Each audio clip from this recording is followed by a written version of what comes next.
Bonjour à toutes et à tous, c'est Monsieur Le Boucher pour une vidéo assez courte sur la formule de Taylor avec reste intégral.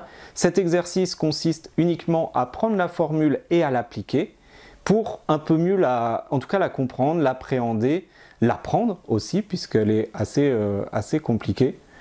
Donc il n'y a aucune difficulté technique, plus des difficultés calculatoires comme vous le verrez et des difficultés de cours donc à apprendre.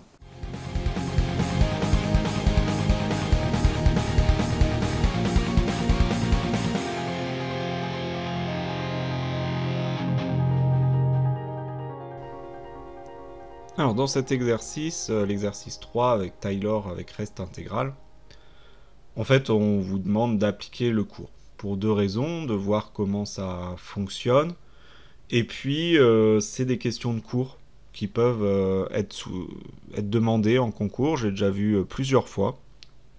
Alors évidemment c'est pas très fréquent, mais ça arrive et ça permet en fait de faire la suite, c'est-à-dire c'est une question de cours, on vous dit... écrire la formule de Taylor, Lagrange ou Taylor avec reste intégral à tel ordre. Et ensuite, il y a une inégalité à démontrer, il y a des exercices à déterminer. Donc là, l'idée, c'était vraiment que vous écriviez cette formule, que vous la manipuliez pour un petit peu mieux la comprendre. Et cette formule, elle est intéressante parce qu'il y a deux parties. La première partie, c'est le développement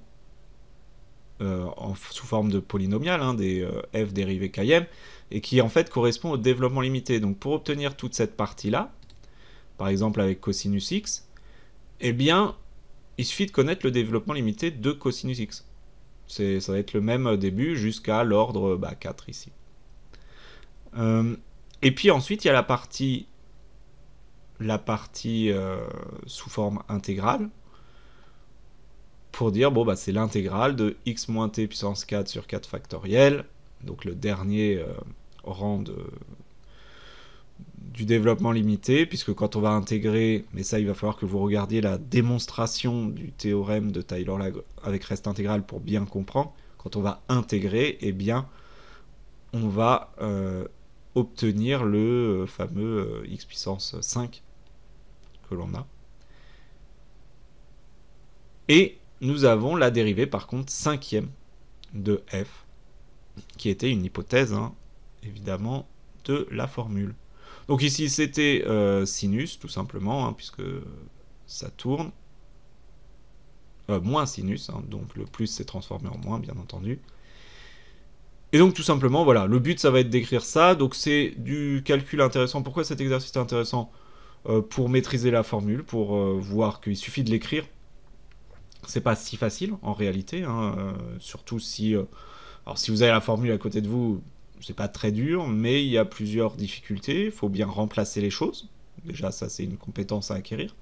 Il faut bien dériver. Ça c'est aussi important, dériver une première fois, deux fois. Alors avec cosinus, sinus, c'est classique, mais il faut savoir comment ça tourne, ça peut faire partie de sujet. Avec racine de 1 plus x, c'est déjà un petit peu plus dur. Ça permet de refaire les calculs, des calculs de dérivée, c'est pas facile, et de bien appréhender la formule.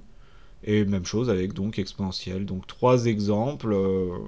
Voilà. J'ai pas grand chose de plus à dire, il faut appliquer le cours de manière précise. Si vous avez néanmoins des questions, posez-les.